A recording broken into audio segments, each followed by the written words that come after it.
Praise the Lord. Praise the Lord. प्रभूच्या नावाला धन्यवाद देतो मी की देवबाप्पाने पुन्हा एकदा तुमच्या परिवाराची आठवण करून दिली. एका ठिकाणी मी सेवा करून आलेला सेवक आहे प्रियांनो, आणि त्या ठिकाणी प्रभू वचनातून इतकं सुंदर बोलला आणि मला वाटत होतं की आता मी नीट घरी जाईन निघून, परंतु देवबाप्पाने त्याच घरात मला दाखवलं आणि त्या परिवाराला मी सांगितलं सुद्धा की मला देवबाप बेलवंडी हे दाखवित आहे, मला जायचं आहे. न तर त्यांनी मला जेवायचा आग्रह धरला होता. मी या प्रार्थनेसाठी जेवण वर्ज्य केलं. म्हणलं मला जेवणामध्ये वेळ जाईल, देवाचं काम थांबल. आणि त्या परिवाराने पण समजून घेतलं की जर यांना दाखवलंय, त्यांनी जेवण स्टॉप केलं आणि मला म्हणे सांभाळून जा आणि लवकर घरी जाण्याचा हे करा प्रयत्न. म्हणलं ठीक आहे. प्रियांनो, अंतिम समयामध्ये आम्ही काय करणं गरजेचं आहे? केला विचार? अंतिम समयामध्ये काय करणं गरजेचं आहे? किंवा नवीन वर्ष लागलंय है ना, नवीन वर्ष लागून आज 17 तारीख आहे. नवीन वर्षाच्या दिवशी देव बाप्पाकडे प्रार्थना तर केली असेल ना तुम्ही? काय तुम्हाला मागायचंय ते मागितलं असेल देव बाप्पाला, परंतु देव बाप्पाला सरप्राईज होईल अशी प्रार्थना केली का तुम्ही नवीन वर्षाच्या दिवशी? की देवाला आश्चर्य वाटन तुमच्या प्रार्थनेचं ऐकून. आणि ते सरप्राईज काय माहिती आहे का प्रियांनो? आणि त्या सरप्राईजची देवबाप या समयामध्ये वाट बघत आहे. ज्यांना हा सरप्राईजचा आश्चर्याचा शब्द ऐकायला भेटन ते प्रियजन अतिशय धन्य. ज्यांना हे ऐकायला मिळणार नाही त्यांच्यासाठी देवबाप्पाने आपलं प्रयोजन वरती करून ठेवलेलं आहे. परंतु ज्यांना ऐकायला मिळेल ना, त्यांनी ऐकूनही त्या सरप्राईजला आपल्या जीवनामध्ये प्रभूसाठी सादर केलं नाही. देवबाप म्हणून माझ्या दासाने सांगितलं होतं, सरप्राईजचा शब्द बोलला होता माझा दास, तुम्ही आपल्या भावी जीवनामध्ये तो सरप्राईजचा शब्द मला सांगायला किंवा करायला कोणाला घाबरले? कोणाचा दबाव होता तुमच्यावर किंवा कोणाच्या दबावामध्ये तुम्ही चालत होता म्हणून तुम्हाला ते सरप्राईज देव बाप्पाला देणं योग्य वाटलं नाही? ते सरप्राईज काय माहिती आहे का प्रियांनो? फार सोपं सरप्राईज आहे ते. घेतलं तर सोपं आहे आणि नाही घेतलं तर डोंगर पण त्या सरप्राईज समोर लहान होईल इतकं मोठं आहे. मग ते प्रियांनो, हे पवित्र शास्त्र देव बाप्पाने आम्हाला दिलंय ना, या पवित्र शास्त्राला दोष लावण्यासाठी देव बाप्पाने आम्हाला दिलं नाही. पवित्र शास्त्रातल्या कोणत्याही शब्दाला, कोणत्याही वचनाला दोष जर आम्ही लावत असतो किंवा शंकेमध्ये आम्ही असतो किंवा वचनाच्या वादविवाद करण्याच्या प्रक्रियेत असतो किंवा कधी पण या एखाद्या वचनाची कुरकुर कुणाला पण कशाही प्रकारे सांगण्याच्या प्रक्रियेत जर आम्ही असतो, तर या नवीन वर्षामध्ये जशा घटना दुरुस्त्या केल्या जातात ना, तसं प्रियांनो तुमच्यामध्ये पण एक घटना दुरुस्ती तुम्ही करा की मी आता बायबलच्या कोणत्याही वचनाला दोष लावणार नाही. आत्तापर्यंत लावला, मी अज्ञानपणात लावला किंवा जाणून बुजून लावला, प्रभू कसाही त्या शब्दाचा माझ्या अर्थ घेऊ, पण आत्तापासून मी देवाच्या वचनाला दोष लावण्याची चूक करणार नाही. आणि हे आहे सर्वात मोठं सरप्राईज नवीन वर्षामध्ये देव बाप्पाला देणं. जो कोणी या सरप्राईजमध्ये प्रभूला आपल्या जीवनात घेईल ना, त्याला आशीर्वादाच्या रेलचेलीची कधीच कमी होणार नाही. याचा अर्थ असा नाही की आता हे जर आता नाही केलं तर मग तुम्हाला आशीर्वाद नाही, असं नाही प्रियांनो. आता पण आशीर्वाद आहेत, परंतु देवाकडून आम्ही भरपूर घेतलंय ना. म्हणता येईल का तुम्हाला आत्तापर्यंत मी देवाकडून काही घेतलं नाही, देवाने मला काही दिलं नाही? म्हणता येईल तुम्हाला? अहो देव बाप्पाने तुम्ही जेवढं मागितलं नसेल ना त्याच्या अधिक तुम्हाला दिलंय. पण देवबाप तुमच्याकडे एवढूशा एका छोट्या शब्दाची मागणी करतोय. देवबाप इतकं सिंपलचं काम तुमच्या हातून व्हावं याची आशा धरतोय, म्हणून आजही सेवक तुमच्याकडे प्रार्थनेला येतात. सेवक वेळ घालवायला येत नाही किंवा सेवक सेवक आहे म्हणून त्याला प्रार्थनेला गेलंच पाहिजे अशा अनुषंगाने येत नाही. सेवकाजवळ देव बाप्पाच्या हृदयात असलेला निरोप सांगण्यासाठी आत्म्याच्या प्रेरणेने देवाचा सेवक आपल्यापर्यंत येतोय. सांगितलं ना तुम्हाला, एक ठिकाणी प्रेयर घेऊन आलो मी. माझ्या जागेवर दुसरा असतं सेवक, तिथं दाखवलं जरी असतं, मनात म्हणलं असतं प्रभू इथं झाली ना प्रेयर, आता कशाला जाऊ, पुढच्या वेळेला जाईन ना, माझाच परिवार आहे, नेहमी जातो मी तिकडं, पण आत्ताच मला तू जाणेला का सांगतो. मी कधी देवबाप्पाला किंतु परंतु करत नाही. मी किंतु परंतु करत नाही म्हणून देवाने मला आत्तापर्यंत चालवलंय आणि मला पण आशीर्वादित केलंय. प्रियांनो, देव कधीच आशीर्वादाविना आम्हाला ठेवीत नाही. देव देतो ना आशीर्वाद, तर आम्ही पण देवाला खुश केलं पाहिजे. न तर देव देतोय आणि देव आमच्यासाठी मनामध्ये नाराज आहे, काय उपयोग आहे हो ते देवाचे आशीर्वाद आमच्यासाठी. वर गेल्यावर देवबाप विचारल्याशिवाय राहीन का. मी तुला पृथ्वीवर भरपूर दिलं, तू काय दिलं मला पृथ्वीवर. तू पृथ्वीवर साधं माझ्या पवित्र शास्त्राच्या वचनाला दोष देणं याच्यापासून स्वतःला आवरलं नाही. काय दिलं तू मला, मी तर तुला भरपूर दिलं. प्रियांनो, आज कोणताच विश्वासणारा, कोणताच सेवक या गोष्टीचा विचार नाही करत. आणि विश्वासणाऱ्याला वचनाच्या बाहेर नेणारे कोण आहेत, सेवक आहेत. विश्वासणाऱ्यांना माहीत नव्हतं कोणतं वचन कसं येईन काय. सेवकांनी इतकं काही पडून चढून त्या वचनाला विश्वासणाऱ्याला सांगितलं ना, विश्वासणाऱ्याला मजबूर केलंय सेवकाने की तुम्ही वचनाच्या विरोधात चालावं. ज्या सेवकाने अशी प्रक्रिया केली ना, ते सेवक आपल्याला जरी माहिती नसले ना, प्रभूला चांगल्या प्रकारे माहिती आहे.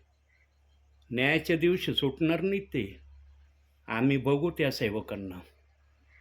न्याय जेव्हा होईल ना, तेव्हा आत्म्याला सगळी भाषा कळती. इथं बुद्धीला नाही कळत. बुद्धीला समजून घेण्यासाठी घंटोना घंटे ऐकावं लागतं, बघावं लागतं, तेव्हा कळतं. पण आत्मा जेव्हा आमचं प्रभूकडे जाईल ना, एका सेकंदात आम्हाला सगळं कळणार आहे.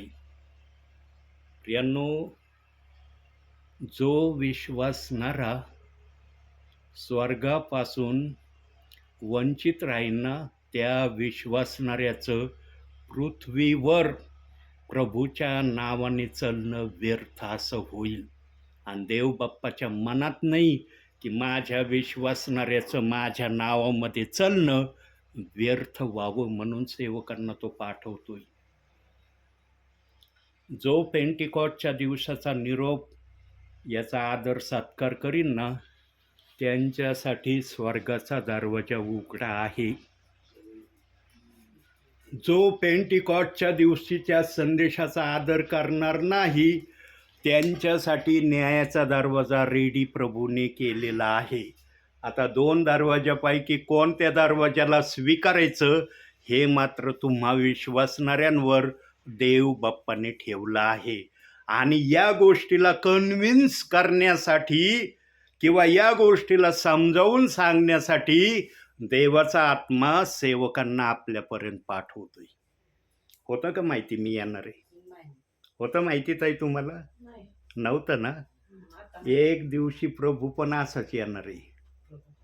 एक दिवशी कसा येणार आहे, जसा मी आलो ना असंच प्रभू येणार आहे. म्हणून प्रभूच्या आगमनासाठी आम्ही कोणत्याही वेळेला रेडी राहणं महत्त्वाचं आहे. म्हणून आपण एक वचन पाहूया. वचनातून थोडं बघू आपण. मत्तेकृत शुभवर्तमान,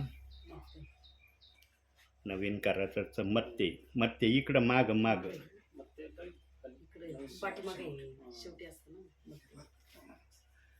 ते आता काढ. हां, थोडं पुढं जा माग. तो 7वा अध्याय काढा.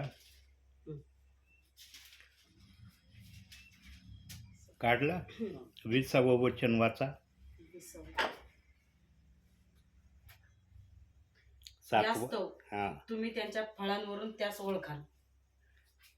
यास्तव तुम्ही त्यांच्या फळांवरून फळावरून ओळखाल.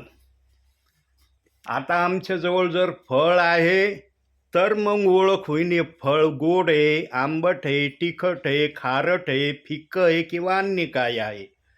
आमच्याजवळ फळच नाही आहे, कशाहून आमची ओळख होईन? आम्ही प्रभूचे आहोत याची ओळख काय माहिती का? आम्ही प्रभूचे आहोत याची ओळख काय? प्रभूच्या नजरेमध्ये तुमची आमची ओळख काय की आम्ही प्रभूचे आहोत म्हणून? काय ओळख आहे माहिती का? आम्ही प्रभू येशू ख्रिस्तावर विश्वास ठेवलाय म्हणून प्रभूची आमची ओळख आहे. जगातल्या बाकी लोकांचं आहे का तशी ओळख प्रभूला? आहे का? तुमची आमची ओळख आहे ना, कारण तो आम्हाला भेटला, आम्ही त्याला स्वीकारलं, बरोबर? तो आमच्याकडे आला म्हणून आम्ही त्याच्याकडे गेलो. तो आमच्याकडे आला नसतं तर आम्ही कशाला गेलो असतो त्याच्याकडं? प्रियानो, आम्ही धन्य आहोत की आमच्याकडं प्रभू आलाय. आणि जो प्रभू आमच्याकडे आलाय त्याला आम्ही निराश करावा का? आहे का तुमच्या मनामध्ये जो प्रभू आमच्याकडे आलाय त्याला मी निराश करेल? म्हणून वचन आले की फळावरून तुम्ही त्यांना ओळखाल. फळ चांगलं केव्हा बनतं माहिती का? चांगलं फळ वाईट फळ आम्ही कशाहून ओळखतो? फळाला पाहिल्याबरोबर आम्हाला कळतं. जे फळ टवटवीत एकदम हिरवगार रसरशीत दिसतं त्याला म्हणतो अरे ताजं आहे. पण एखादं कोमेजलेलं एकदम सुकून गेल्यासारखं असलं त्याला म्हणतो का आम्ही ताजं फळ आहे? त्याला लगेच ओळखतो अरे हे फळ निकामी झालेलं आहे. आम्ही प्रभूमध्ये निरुपयोगी दास, निरुपयोगी प्रभूसाठी कधी सिद्ध होऊ नये. आणि या प्रक्रियेमध्ये आम्हाला न जाण्यासाठी आम्हाला एकच काम करणं, एकच सेवा करणं प्रभूमध्ये गरजेचं आहे. काय? आम्ही रोज पवित्र शास्त्र वाचलं पाहिजे. किती जण पवित्र शास्त्र वाचतात? हे बघा प्रियांनो, जर एक अध्याय वाचत नसताल ना तुम्ही, आजपासून एक अध्याय वाचायला सुरुवात करा. जर आजपासून एक अध्याय वाचायला सुरुवात केली आणि यदा कदाचित जर प्रभूचं येणं झालं ना, तर तुम्हाला काय बक्षीस आहे माहिती का? माहिती तुम्हाला बक्षीस काय आहे? वचनातून दाखवतो. मत्ते कार्ड आहे ना, आता 19वा अध्याय काढा. मत्तेचा 19वा अध्याय काढा. हो, आणि 30वं वचन वाचा. एकच वचन वाचा. परंतु जे पहिले ते शेवटले आणि शेवटले ते पहिले असे पुष्कळ जणांचे होईल. ही प्रक्रिया तुमच्यासाठी होईल. का देवबाप तुम्हाला पहिलं करण? कारण आत्म्यातून आलेल्या निरोपाचं तुम्ही आगत स्वागत केलं, त्याप्रमाणे वाचायला लागले म्हणून प्रभू मागचा आठवणार नाही. अरे इतके वर्ष यांनी बायबल वाचलं नाही, आता माझ्या कुठ्या सेवकांनी आत्म्याच्या प्रेरणेने सांगितलं आणि माझं लवकर येणं झालं, यांना कसं काय पहिल्या स्थानावर आणू? प्रियांनो, जे ऐकतात ना त्याचा देवबाप सन्मान करणारा आहे. जो ऐकत नाही ना, उधळ्या पुत्राने आपल्या बापाचं ऐकलं नाही. जेव्हा प्रॉपर्टी मागायला उधळ्या पुत्र गेला तेव्हा बापाने लगेच म्हणला, लगेच प्रॉपर्टी काढून दिली असेल का? बायबलमध्ये स्पष्टीकरण दिलेलं नाही. बापाकडे आला तो म्हणला मला माझ्या प्रॉपर्टीचा हिस्सा पाहिजे, वचन सांगितलं लगे बापाने काढून दिला असं वचन सांगतं. परंतु काही गोष्टी या उधळ्या पुत्राच्या जीवनातल्या बापाने मुलाला सांगितल्या असतील, अरे माझ्या बाळा, जी प्रॉपर्टी तू मागतोस ती घेऊन गेल्यानंतर जोपर्यंत तुझ्याजवळ ही प्रॉपर्टी राहील तोपर्यंत तुला सर्वजण जवळ ये म्हणतील, तुझं सगळं आगत स्वागत करतील. पण जेव्हा तुझी प्रॉपर्टी खलास होईल, तू रिकामा होशील, तेव्हा तुला कुणी विचारणार नाही. तुला कुणी तुझी विचारपूस करायला देखील येणार नाही. तू एकदम अनाथ असल्यासारखं तुला वाटन. बापाने उधळ्या पुत्राला ही प्रॉपर्टी देण्या अगोदर सांगितलं असन, बायबलमध्ये लिहिलं नाही. मुलांनी म्हणलं आणि बापाने काढून दिला असं झालेलं नाही प्रियांनो. त्या वचनामध्ये बापाने मुलाला समजावून सांगितलं असन. आज बघा जगिक बाप जर एखादा मुलगा गलत निर्णय घेतो तर बाप आणि आई, बाळा हे जे काही तू ठरवलंस, जे काय करण्याची तुझी इच्छा आहे हे योग्य नाही, एवढं तर जगिक आई बाप आपल्या मुलाला म्हणतात का नाही? मग हा आत्मिक बाप आपल्या पुत्राला काही सांगितल्याशिवाय राहिला असन का? पण उधळ्या पुत्राने जो निर्णय घेतला होता ना, तो निर्णय ठाम होता. मला या घरात राहायचं नाही, तुमच्याबरोबर संगती करायची नाही, मी माझं आझादीचं जीवन मला जगायचंय, माझा हिस्सा मला पाहिजे. आणि जेव्हा बापाने ओळखलं हा कोणत्याच ऐकण्याच्या प्रक्रियेत राहिलेला नाही, तेव्हा बापांनी पण सगळा हिस्सा त्याला देऊन टाकला. पण जे समजून सांगितलं ना, ते फक्त मुलांनी ऐकलं. बापांनी समजावून सांगितलं असं, हा निर्णय तुझा चुकीचा आहे, हे करण्याची जी इच्छा तू धरलीस हे तुझ्या जीवनाला धोका देणारा निर्णय आहे, तू एक दिवशी फार या निर्णयाने पस्तावशील, फार रडशील, फार तुझ्या मनाला मनस्ताप होईल, मी तुला आत्ता सांगून ठेवतो. पण उधळ्या पुत्र म्हणला, तू काही सांगितलं मला ऐकायचं नाही, मला माझा फक्त हिस्सा पाहिजे, माझ्या जीवनाचं काही हो त्याला जबाबदार मी राहीन. आणि जेव्हा अशा तऱ्हेचे बोलणं उधळ्या पुत्राने बापाला केलं असेल, तेव्हा बापाने तो हिस्सा काढून दिला. वचन सांगितलं, उधळ्या पुत्राने मागितलं आणि बापाने काढून दिलं. अशी घटना नाही झाली प्रियांनो. बापाने समजावून सांगितलं असेल. आणि उधळ्या पुत्राला याची जाणीव केव्हा झाली असेल, जेव्हा त्याची प्रॉपर्टी सगळी खलास झाली, सगळे मित्रजन त्याच्यापासून दुरावू राहिले, सगळे दूर दूर निघून गेले, जेव्हा तो खायला मोताच झाला, उपाशी राहायला लागला, तेव्हा त्याला आपल्या बापाचे शब्द आठवले असतील. अरे माझा बाप म्हणत होता हा निर्णय तू घेतला चुकीचा निर्णय, या निर्णयाने तू फार पस्तावणार रे, रडणार रे, तुला मनस्ताप होणार रे, मी तुला आजच सांगतो. पण त्यावेळेला माझा अहमपणा, माझ्या मनातला गर्व मी बापासमोर प्रगट केला बोलण्याने. मला माझी प्रॉपर्टी पाहिजे, मला दुसरं काही नाही ऐकायचं. आणि त्यावेळेला तो रडला असेल. भूक लागली ना प्रियांनो मनुष्याला, भूक अशी एक गोष्ट आहे आमच्या शरीरात, त्या भूकेला मिटवण्यासाठी मनुष्य कोणत्याही पातळीपर्यंत जायला माघार घेत नाही.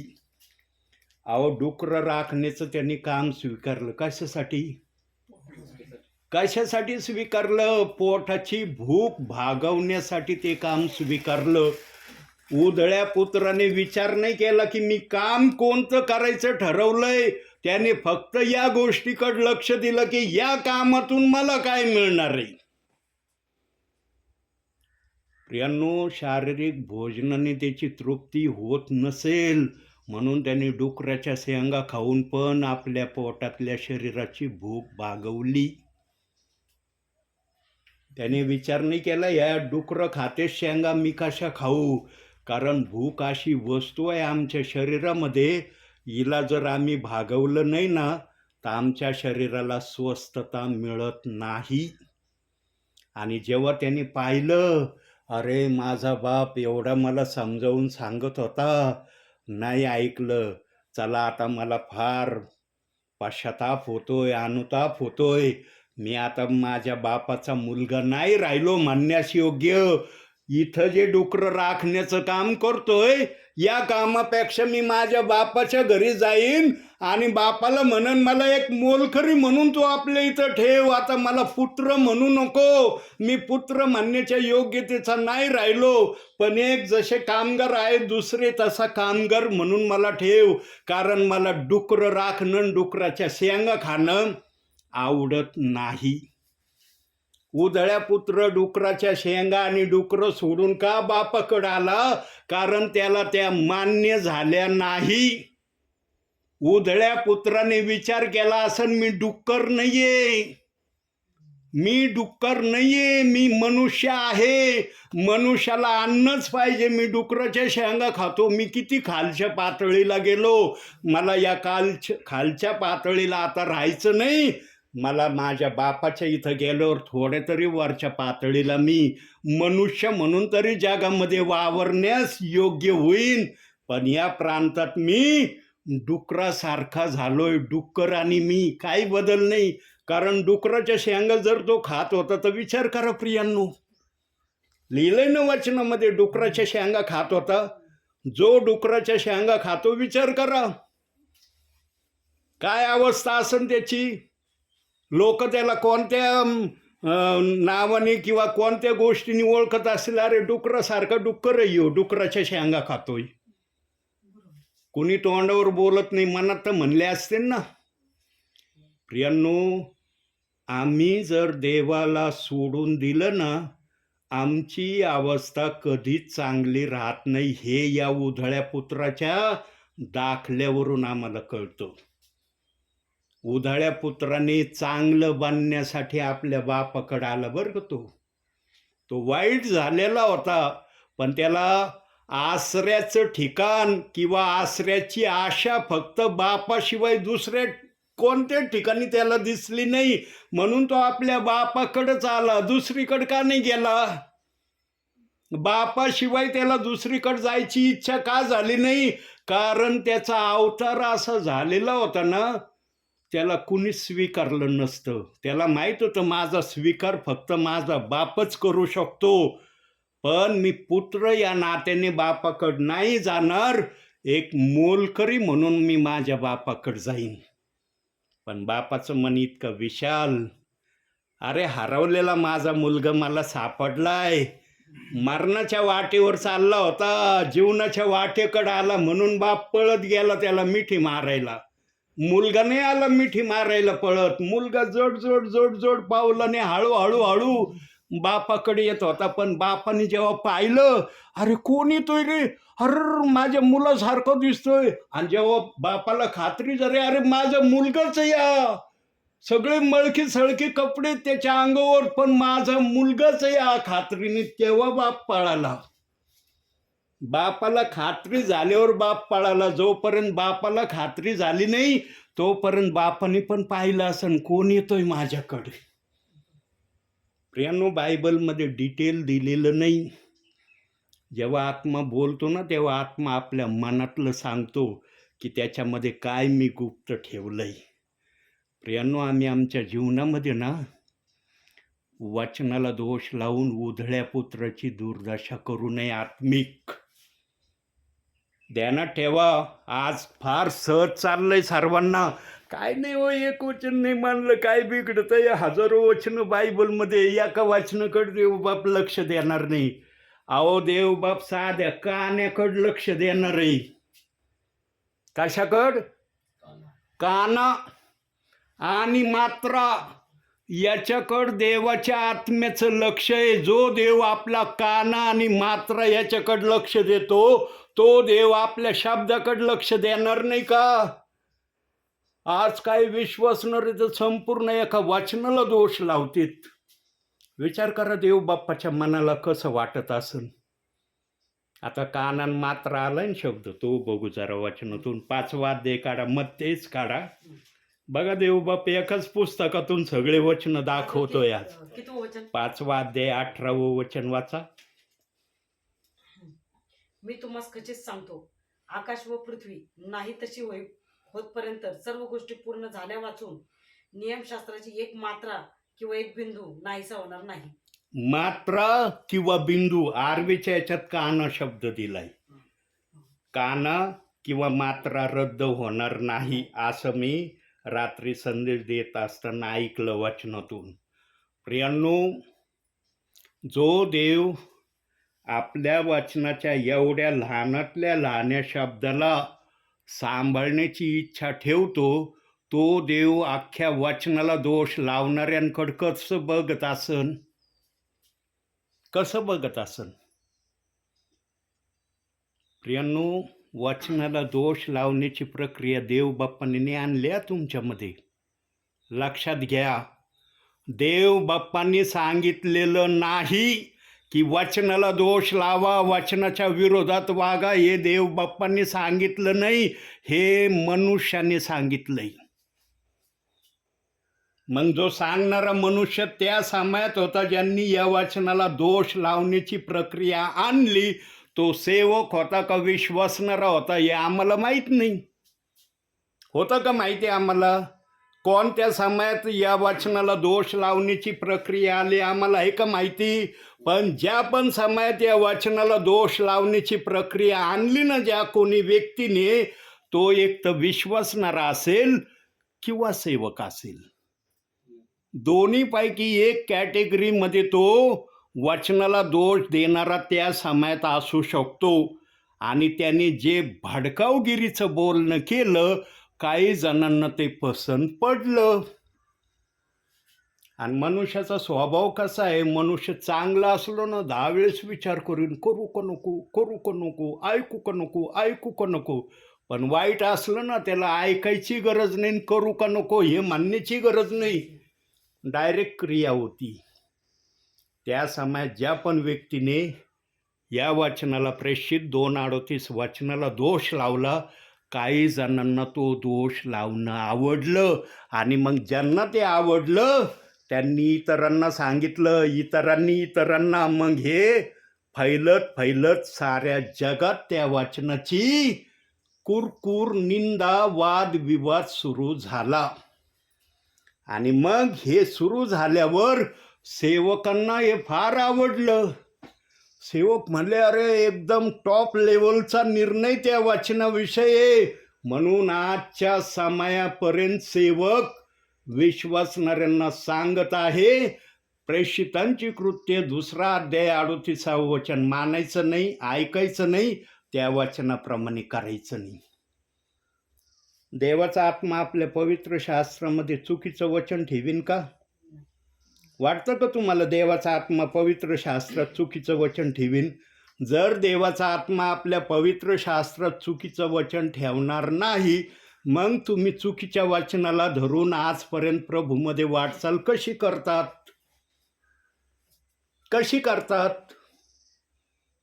का तुमच्या हृदयात त्या वचनाविषयी आदर सन्मान येत नाही?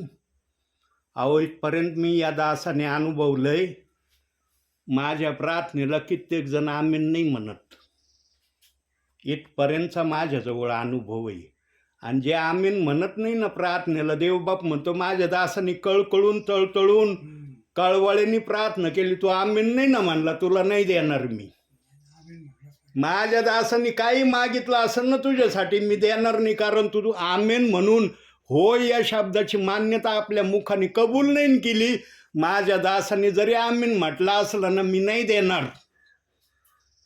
ताई, किती हात आहेत तुम्हाला?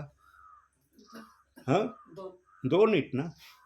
टाळी जर वाजवायची असली तुम्हाला तर किती हाताचा उपयोग करावा लागेल?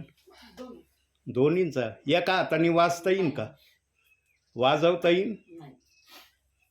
एका हाताने टाळी फक्त देव वाजवू शकतो, कारण तो काही करण्यास समर्थ आहे. आम्ही नाही एका हाताने टाळी वाजवू शकत. जो कुणी वचनाला दोष लावील त्याला कधीच प्रभूच्या राज्यामध्ये देवबाप सन्मान देणार नाही. लक्षात घ्या ही बात. त्याचा सन्मान होणार नाही, पण त्याचा न्याय पण झाल्याशिवाय राहणार नाही. देवबाप म्हणून का दोष लावित होता वचनाला? ज्यांना हे वचन सांगितलं जाणार नाही, या वचनाची सुवार्ता ऐकवली जाणार नाही, त्यांच्यासाठी प्रभूने वेगळ्या न्यायाची प्रयोजन केलंय. कारण त्यांना ऐकायलाच मिळालं नाही. त्यांना फक्त एवढं कळलं, हे वचन योग्य नाही, हे वचन मानायचं नाही, या वचनाप्रमाणे करायचं नाही. ते चालले त्या प्रक्रियेत. पण ज्यांना हे वचन ऐकायला मिळालंय, याची सुवार्ता त्यांनी एकदा का होईना ऐकली ना, त्यांना विचारलं जाईन, तुला एकदा सांगितलं होतं ना माझ्या आत्म्याच्या प्रेरणेने, माझ्या दासाने, तुला ऐकायला आणि करायला काय अडचण होती? तुला कशाची भीती वाटत होती? कोणाच्या दबावाखाली होता तू? की त्यांचं भय आहे म्हणून मी या वचनाला नाही मानित, या वचनाच्या विरोधात चालणं मला आवडतं, कारण मी असं केलं तर ते खुश होतील. अहो, माणूस खुश होण्यासाठी तुम्ही वचनाला नाकारता. पण देव बाप जे म्हणतो वाचनाला मानून त्याप्रमाणे करा, ते ऐकणं तुम्हाला मान्य नाही. स्वर्गात कोण घेणार आहे तुम्हाला? कोण घेणार आहे? कोणता सेवक मध्यस्थी करणार आहे का? यांना आत सोडा.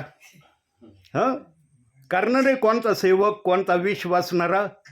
आज कुणी पण असो तो मध्यस्थी करेन का? प्रभू, हे माझे फार विश्वास होते, फार वचनाचा विरोध करत होते, मी मध्यस्थी करतो, यांना स्वर्गात घे.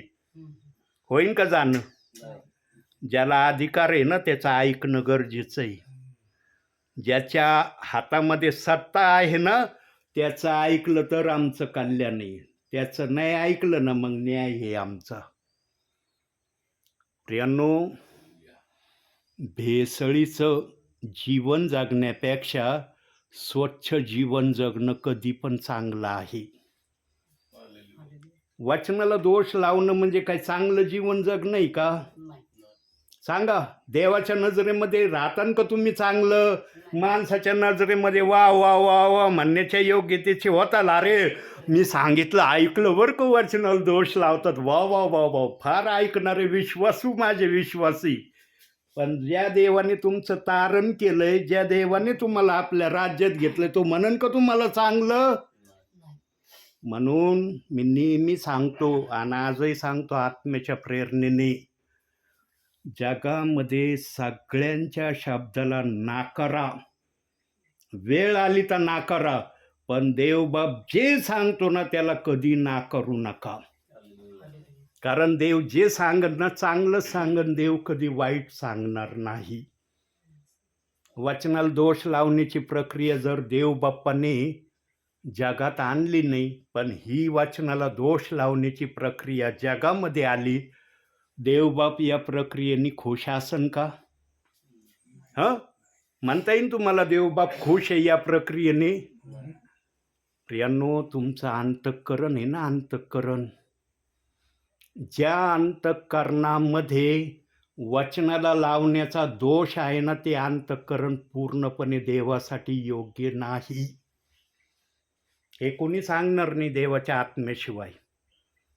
आज जो तो म्हणून तुमचं अंतःकरण पवित्र आहे, शुद्ध आहे, निर्मळ आहे, बाप्तिस्मा घेतला तुम्ही एकदम पवित्र झालात. पवित्र झालेला व्यक्ती कधी वचनाला दोष लावित नाही. त्याला हिंमतच होत नाही वचनाला दोष लावण्याची. त्याला भीती वाटते, अरे देवाचं वचन आहे, मी कस काय दोष लावू याला. चाललंय ना आज राजरोसपणे.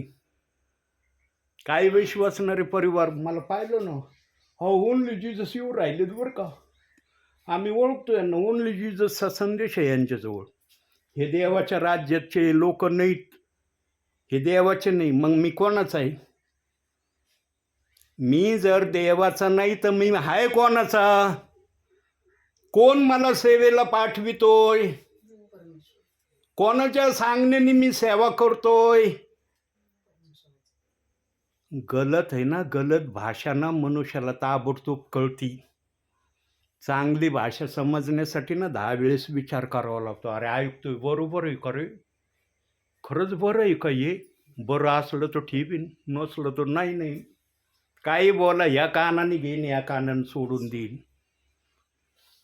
आपलं हृदय ना पूर्णपणे स्वच्छ करा, पूर्ण. एवढंसा कण देखील तुमच्या हृदयामधला प्रभूला न आवडणारा नसला पाहिजे. कानाची भाषा देवबाप करतोय बरं का, कानाची. एक कण जरी देवबाप्पाला मलिनतेचा तुमच्या हृदयात दिसला ना, समजून घ्यायचं तुमचं हृदय पूर्ण मलिन आहे. पूर्ण हृदय शुद्ध करा, पवित्र करा. म्हणून एस्केलच्या पुस्तकात म्हणतो तो, मी तुला नवीन हृदय देईन. मग अगोदर दिलेलं हृदय काय व्यवस्थित नाही का? अगोदर दिलेलं हृदय व्यवस्थित नाही का? नवीन हृदय देईन म्हटल्यावर मग अगोदरचं हृदय कसं आहे? ज्या हृदयात वचनाला दोष लावण्याची प्रक्रिया आहे ते हृदय देवबाप्पासाठी योग्य नाही. म्हणून देव एहेजकेलाच्या पुस्तकात म्हणला, मी तुला नवीन हृदय देईन, आणि जे नवीन हृदय आम्हाला मिळणार ना, ते नवीन हृदय कधीच वाचनाला दोष लावणार नाही. आणि आम्हाला कुणी त्या वाचनाला दोष लावण्यासाठी भाडकवायला आलं ना, आमच्यामध्ये देव बाप्पाने जे नवीन हृदय दिलंय ना, ते नवीन हृदय त्या भाडकवणाऱ्याला सांगन, देवाने कोणत्याही वाचनाला दोष लावायचं सांगितलेलं नाही. मी इथून मागं दोष लावला, आता दोष लावणार नाही. आणि तसे पुरावे बायबलमध्ये एक पुरावा आपण बघू, कारण इतका सुंदर विचार चाललाय आणि त्याला पुरावा नाही दाखवला ना, तर माझ्या मनाला चांगलं नाही वाटणार. प्रगटीकरण शेवटचं पुस्तक 22 अध्याय काढा. प्रगटीकरण 22 अध्याय. आता हे वचन वाचल्यावर आपण थांबणार आहे. 18-19 वाचा, 2 वचन. 18 आणि 19. हो. या पुस्तकातील संदेश वचने ऐकणाऱ्या प्रत्येकाला मी निश्चयपूर्वक सांगतो की जे कोणी यात भर घालील त्याचवर या पुस्तकात लिहिलेल्या पीडा देव आणीन, आणि जो कोणी या संदेशाच्या पुस्तकातील वचनातून काही काढून टाकील त्यांचा वाटा या पुस्तकातून वर्णिलेल्या जीवनी झाडातून व पवित्र नगरातून देव काढून टाकेल. पवित्र नगरातून काढून टाकीन म्हणजे त्याला स्वर्गात यायचा अधिकार नाहीये. नाही. तिथं शॉर्टमध्ये देवाचा आत्मा म्हणलाय, पवित्र नगरातून काढून टाकीन म्हणजे त्याला स्वर्गात यायची परवानगीच नाही. का नाही? कशाला वाचनाला दोष लावित होता तू? तुला दोष लावायचा अधिकार कुणी दिला होता? कोणाच्या अधिकाराने तू दोष लावित होता? मी अधिकार दिला होता का? मी म्हणलो होतो का दोष लाव? मी जर म्हणलो असतो ना आणि तू लावला असतं तर मी तुला दोषी म्हणलो नसतो. पण मी तर माझ्या वचनात सांगितलं की याच्यात काही काढू नको, याच्यात काही घालू नको. तू तर सपशेल एका वचनाला दोष देत राहिला मला येईपर्यंत. कसं तुला स्वर्गात घेऊ मी? स्वर्गाच्या ठिकाणी अन्यायाच्या सणाच्या समोर विश्वासणाऱ्याने सेवकाने कितीही प्रभूची मध्यस्थी केली ना, एका गोष्टीची मध्यस्थी सेवक गण कदाचित करतील, कदाचित म्हणण्याऐवजी करतीलच. काय मध्यस्थी करणार आहेत? जरा एक आणखी पुस्तक काढू. मत्ते काढवतं का? हा, काढा बरं, पटकन पटकन काढा. मत्ते 7 अध्याय काढा. जा इकडे. 7 अध्याय काढा. 21, 22, 23 एवढे 3 वचन वाचा. मला प्रभुजी असे म्हणणाऱ्या प्रत्येकाच्या प्रवेश स्वर्गाच्या राज्यात होईल असे नाही, तर जो माझ्या स्वर्गीय पित्याच्या इच्छेप्रमाणे वर्तितो त्याचा होईल. त्या दिवशी मला बहुत म्हणतील, प्रभुजी आम्ही तुझ्या नावाने संदेश दिला, तुमच्या नावाने भूते घालवली व तुमच्या नावाने बहुत अद्भुत कृत्य केली नाही काय? तेव्हा मी त्या स्पष्ट सांगेन की तुमची कधीच ओळख नव्हती. अहो अधर्म करणाऱ्यांनो, मज पडून निघून जा.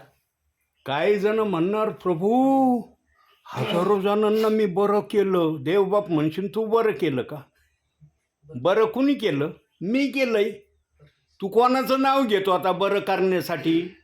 तू स्वतःच्या नावाने म्हणत होता का या नावाने बरा हो? तुला नाव कोणाचं घ्यावं लागत होतं? येशू ख्रिस्ताचं नाव घेतो आता म्हणून बरं झाला तो.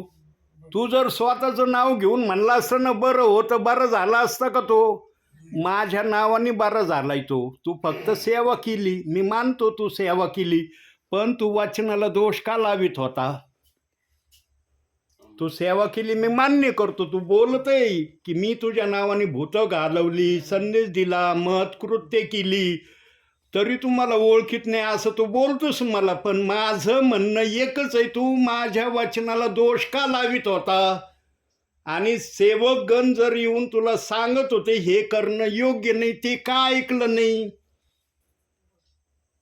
ज्या ज्या सेवकांना या दासाने संदेश दिलाय ना, थोडक्यामध्ये देव या मोठा देव वचनाला दोष लावणं योग्य नाही.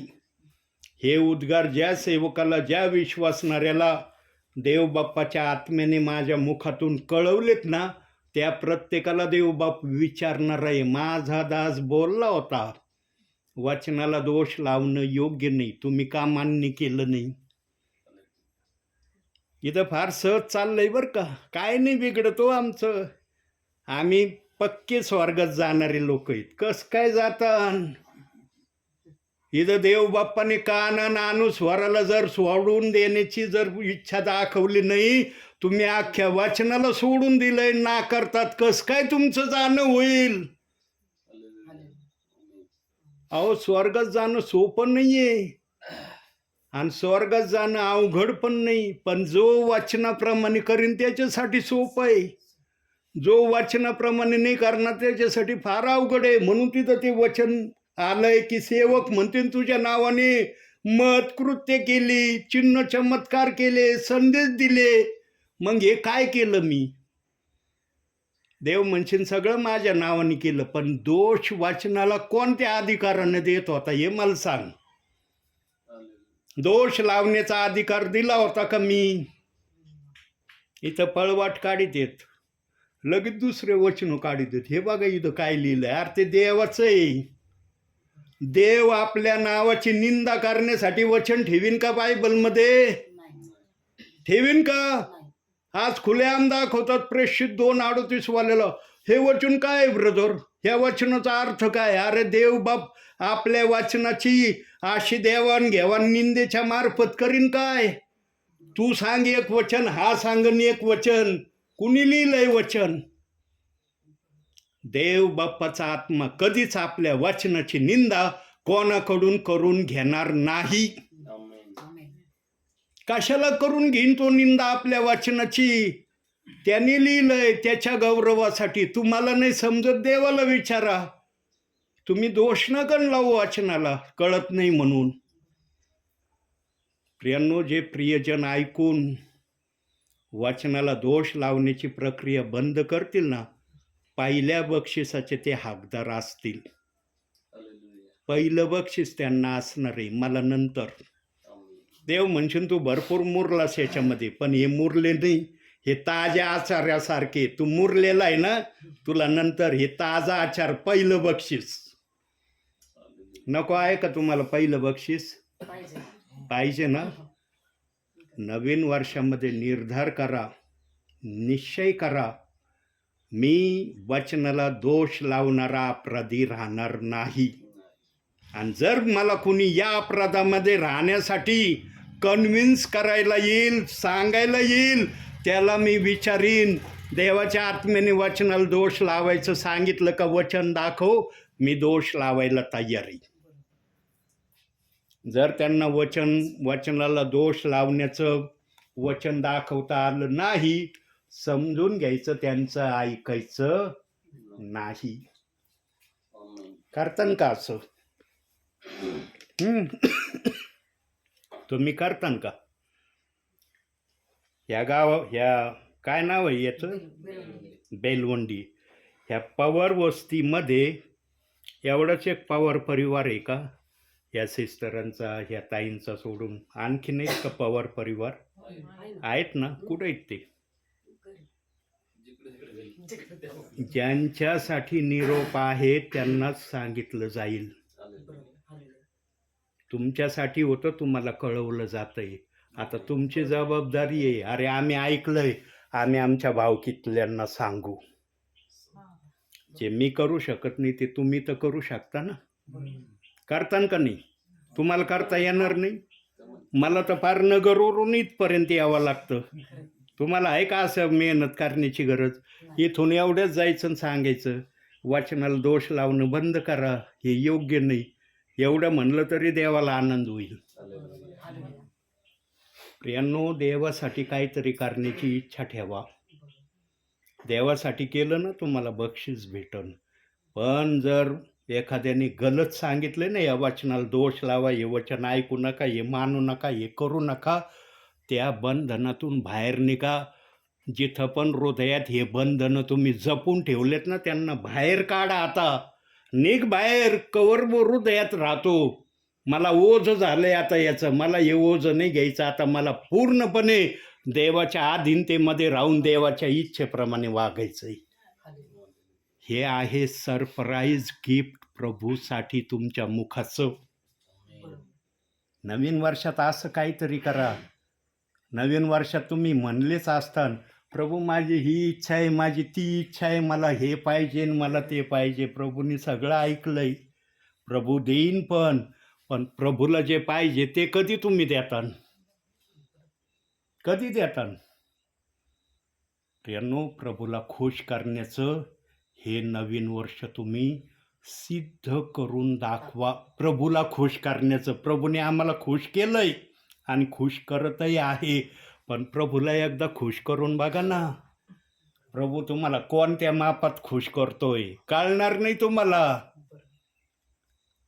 ज्या परिवारांनी ऐकलंय ना या दासाचं, तुम्हाला खरं सांगतो, यूट्यूबला संदेश आहेत माझे, मी खोटं नाही बोलत. 449 माझे संदेश झालेत यूट्यूबला. 449. ज्या परिवारांनी ऐकलं ना ते परिवार आज कोणत्या स्थितीमध्ये आहेत ना. आणि ते मला म्हणले, ब्रदर जो ऐकन ना खरंच त्याला देव आशीर्वाद देतो. म्हणलं आता कळलं ना तुम्हाला, तुम्ही ऐकलं म्हणून कळलंय. जोपर्यंत ऐकत नव्हते कळत होतं का? नाही ब्रदर, कळत नव्हतं तोपर्यंत. म्हणून देव म्हणतो ऐकण्यामध्ये धन्यता आहे. आणि ते ऐकण्याची तुम्हाला संधी दिली देवबाप्पांनी. प्रियांनो, देवबाप्पाच्या संधीला व्यर्थ करू नका. याचा स्वीकार करा. याप्रमाणे स्वतःला देवासाठी नम्र करा. हीच वेळ आहे आपल्या मुखाने त्या वचनाला दोष लावण्याला सोडून देण्याची. तुम्ही जर म्हणता ना, नाही मी नंतर बघन. प्रियांनो, एका चर्चमध्ये असं झालं, एक दास म्हणला एका व्यक्तीला, तू आपल्या पापाचा पश्चाताप कर, प्रभूचा स्वीकार कर. तो काय म्हणला माहिती आहे का ऐकणारा? मी पुढच्या आठवड्यात प्रभूचा स्वीकार करीन, पश्चाताप करीन, आज नाही करीत.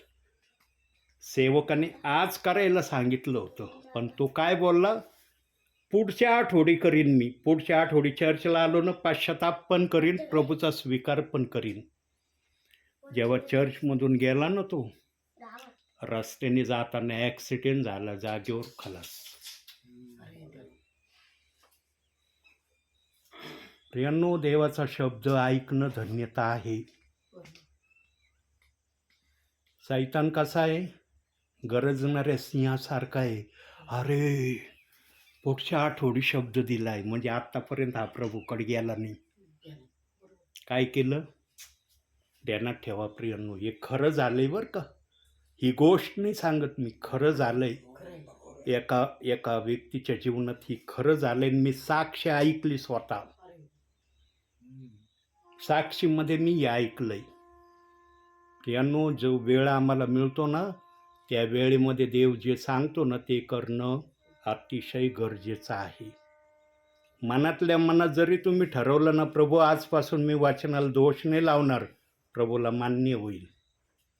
पण तुम्ही म्हणले ना, नाही आता पुढच्या वेळेला सेवक आले ना, मग आम्ही प्रभूचा वाचनाला दोष लावण्याचं सोडून देऊ.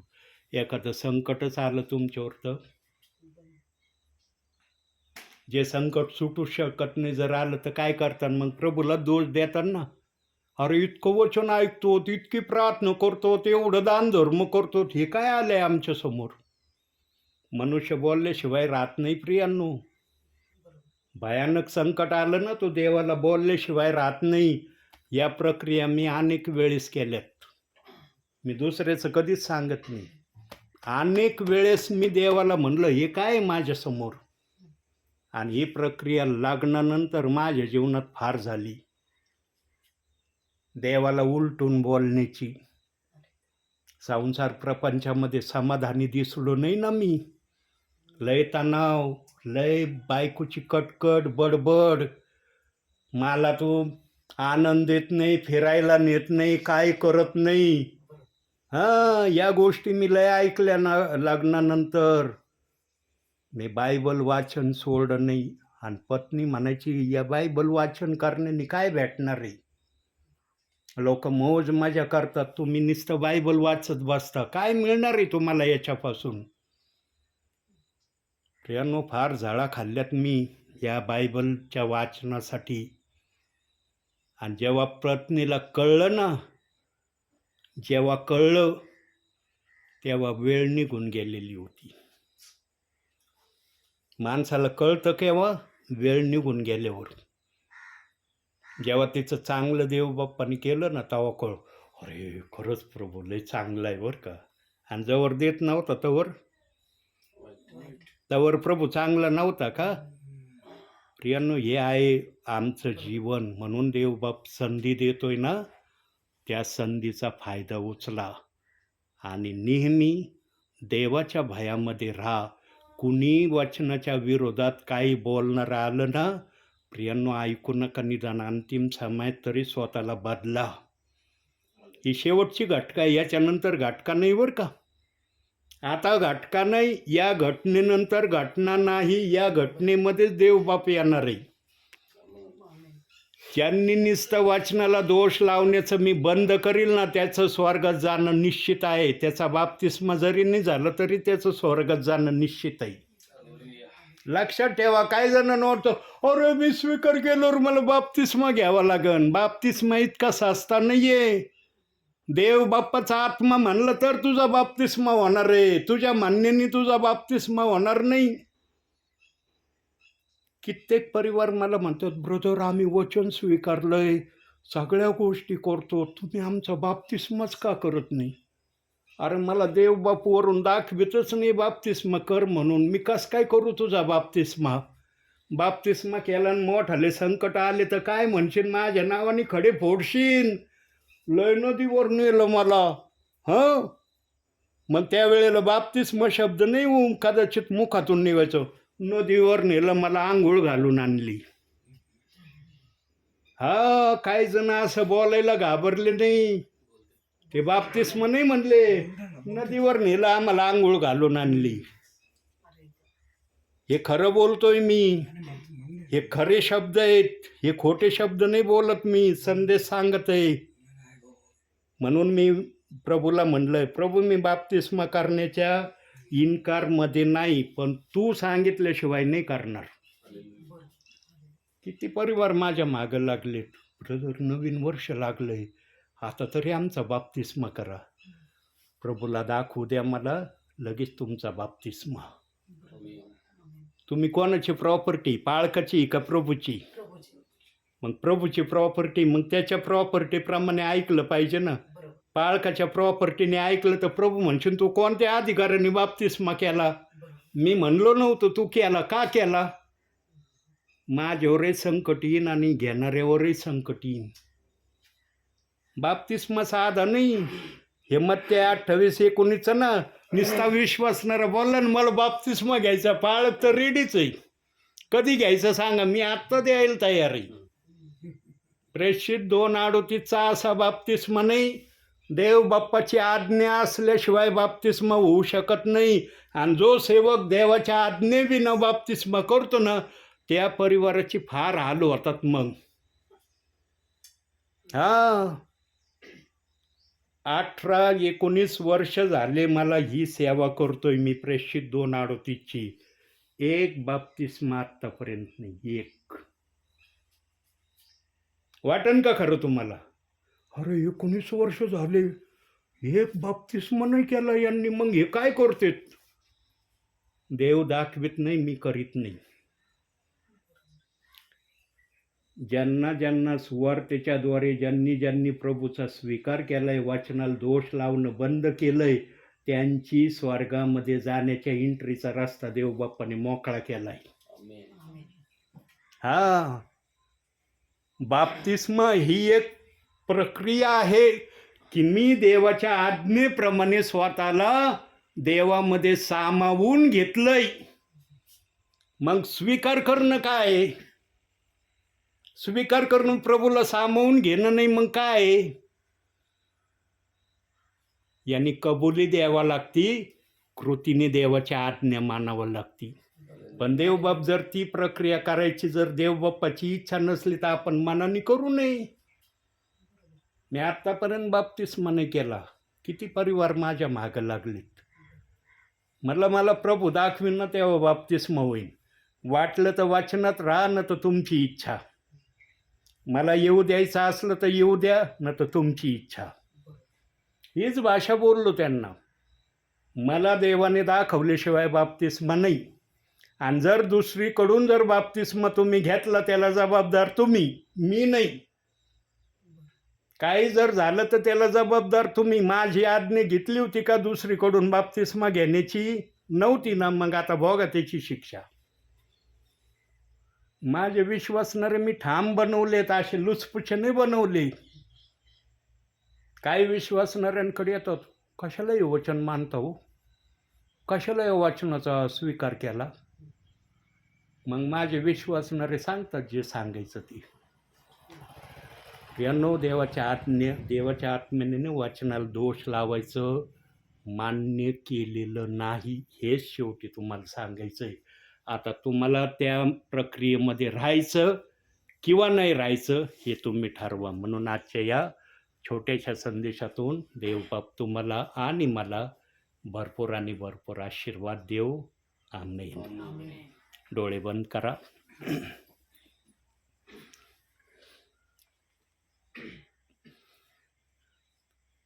काही सेकंद आपण शांत राहू.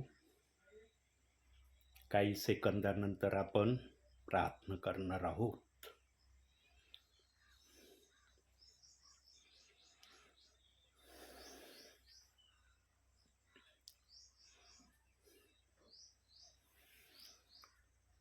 दिल में धीमी आवाज आई, अपने गुनाहों को मान, जान लिया मैंने आवाज उसकी, जिसका किया अपमान. दिल में धीमी आवाज आई, अपने गुनाहों को मान, जान लिया मैंने आवाज उसकी, जिसका किया अपमान. प्रार्थना में जो कुछ मांगा पूरा करो अरमान. प्रार्थना में जो कुछ मांगा पूरा करो अरमान.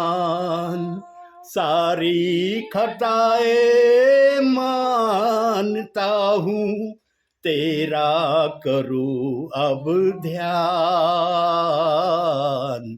प्रार्थना में जो कुछ मांगा पूरा करो अरमान. होय माझ्या बापा, आम्ही प्रार्थनेमध्ये जे काय मागतो तुझ्या इच्छेने असलं तर ते आम्हाला मिळाल्याशिवाय राहत नाही. पण जर आम्ही प्रार्थनेमध्ये तुझ्या इच्छेप्रमाणे जर मागत नाही माझ्या बापा, तर ते तू आम्हाला देत नाही माझ्या बापा. प्रभू, आम्हाला प्रार्थना कशी करावी, काय करावी, काय मागावं हे देखील तू आम्हाला समजून सांग माझ्या बापा. स्वर्गीच्या देवा, आज वचनातून तू बोललेला आहे की तुला वचनाला दोष लावणं प्रियजनांकडून, सेवकाकडून मान्य नाही. आजही जगामध्ये तुझ्या वचनाला दोष लावण्याची प्रक्रिया चाललेली आहे. स्वर्गीय बापा, निदान अंतिम समयामध्ये तरी ज्यांना तू आपल्या रक्ताने, मोलाने विकत घेतलंय त्यांच्या हृदयाशी बोल माझ्या बापा. सेवकगण तर बोलत आहेत, पण सेवकांचं ऐकलं जात नाही माझ्या बापा. तू आत्म्याने त्यांना दर्शन दे, आत्म्याने प्रगटीकरणाने त्यांच्याशी बोल माझ्या बापा. ज्यांना तू आपल्या रक्ताचं मोल देऊन खरेदी केलंय माझ्या बापा, ते जर प्रियजन तुझ्या वचनाला दोष लावतात माझ्या बापा, तर तुझ्या आत्म्याला चांगलं ते वाटत नाही माझ्या बापा. स्वर्गीच्या प्रभू, काहीतरी असं कर माझ्या बापा की जेणेकरून वचनाला दोष लावणं या पृथ्वीवर पूर्णपणे बंद होईल. तुझे सेवकगण फार तळमळीने, फार आत्म्याने, फार कळवळेच्या वाणीने तुझ्या विश्वासणाऱ्यांना सांगत आहेत माझ्या बापा किती जणांना समजतंय, किती जणांना करण्याची इच्छा आहे मला माहीत नाही. पण ज्यांना पण इच्छा होत असेल माझ्या बापा, त्यांच्यावर दया कर. दया कर माझ्या बापा त्यांच्यावर आणि आशीर्वादाने त्यांना भर माझ्या बापा. आज पवार या कुटुंबियांमध्ये तू आलेला आहे माझ्या बापा. जेवढे प्रियजन या ठिकाणी बसलेत माझ्या बापा, या सर्व प्रियजनांना ओतप्रोत आशीर्वाद दे माझ्या बापा.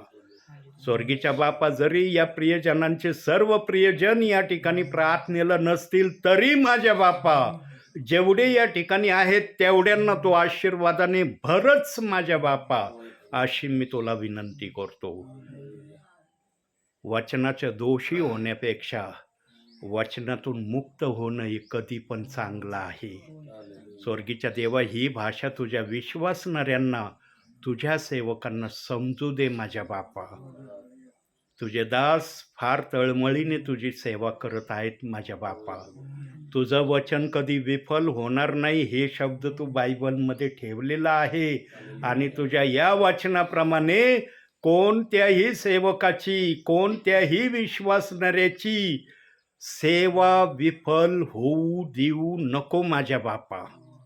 जे वचनाला दोष लावित नाहीत माझ्या बापा, त्या प्रियजनांवर तू दया कर माझ्या बापा. आज ज्या ज्या प्रियजनांनी मनात ठरवलंय की मला वचनाला दोष लावायचा नाही, त्या प्रियजनांना आशीर्वाद दे माझ्या बापा. ते प्रियजन कोण आहेत मला माहीत नाही, पण जे कोणी असतील या ठिकाणी त्यांच्यावर तू दया कर, त्यांच्या पापाची क्षमा कर, त्यांच्या पापावर पांघरून घाल माझ्या बापा तू. आणि त्यांच्यावर तुझी करुणा, तुझी दया तू प्रगट कर. करशील असा मी विश्वास ठेवतो. मी माझ्यासाठी काहीच मागितलं नाही माझ्या बापा, काहीच म्हटलं नाही तू मी माझ्यासाठी की मला हे पाहिजे ते पाहिजे, कारण मी माझ्या मागण्यासाठी या ठिकाणी आलोच नाही. मी इतरांच्या मध्यस्थीसाठी आलेलो आहे. म्हणून या परिवारांसाठी मी तुझ्याकडे मागत आहे. यांना आशीर्वाद दे माझ्या बापा. प्रभूची शांती या जागेत राहू. या घरातल्या तेला मिठापिठाला आणि सर्व वस्तूंना तो आशीर्वाद दे माझ्या बापा. या घराच्या सभोवती तुझे दूत यांच्या रक्षणासाठी सदैव उभे कर. आपल्या दासाचा शब्द ऐकला असा मी विश्वास ठेवतो. धन्य तारणारा प्रभू येशू ख्रिस्त याच्या प्रिय आणि गोड नावानं मागतो म्हणून तो ऐक माझ्या बापा. आमेन. हे आमच्या स्वर्गातील बापा, तुझे नाव पवित्र मानले जाऊ, तुझे राज्य येऊ, जसे स्वर्गात तसे पृथ्वीवर. तुझ्या इच्छेप्रमाणे हो. आमची रोजची भाकर आज आम्हास दे, आणि जसे आमच्या ऋणास आम्ही सोडले आहे, तसे आमचे ऋण आम्हास सोड. आणि आम्हास परीक्षेत आणू नकोस, तर आम्हास वाईटापासून सोड. कारण की राज्य, सामर्थ्य आणि गौरव ही सर्व काळ तुझीच आहे. आमेन. प्रभू येशू रक्त की जय. प्रभू येशू रक्त की जय. प्रभू येशू रक्ताचा जय जयकार असो. आमेन.